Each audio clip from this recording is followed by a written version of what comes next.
SAGE is the Scientific Advisory Group for Emergencies. It's called when government has a difficult emergency problem or crisis which requires complex science advice to come together in order to inform policymakers. It's not a decision-making body, it's not a standing body, it's a body that comes together with different disciplines to give advice as required by government. For this emergency, SAGE was called in January 2020, and it brought together specialists from different disciplines.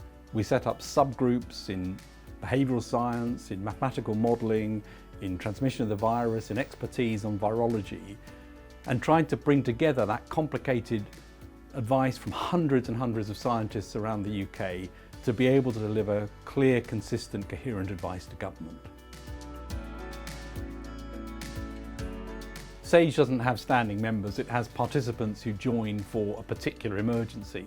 And in this case, it involved people from epidemiology, virology, public health, experts in transmission of virus in different environments, ethicists, other people who came together to try to give a coherent view of this.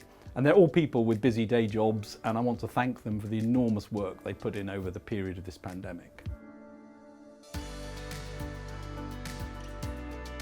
In an emergency, ministers need to make decisions and they get advice on all sorts of different aspects, economics, politics and other things.